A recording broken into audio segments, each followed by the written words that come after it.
I'd like to address frame 2-5, which is the first time that you are required to go to our online microscope and take a picture and bring it back here into Miro for labeling.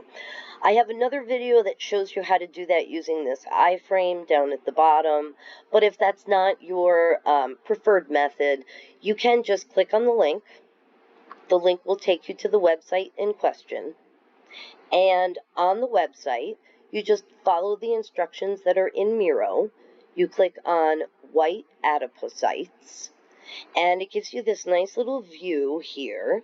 And if you come up here to this button, this will download a picture of this view of the microscope into your downloads folder.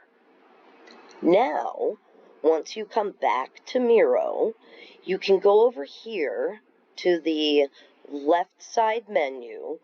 I have the upload button pinned on my left side menu. You won't, so you'll have to click on this plus.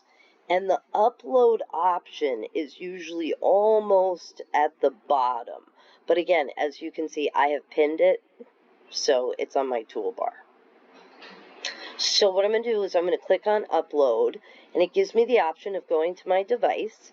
And this is just like you would do if you were finding a picture to attach to an email.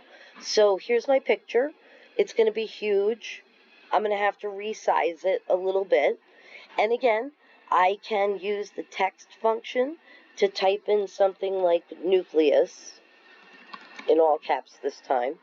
And then I'm going to do the same thing. I'm going to magnify as much as I can in order to circle a specific nucleus.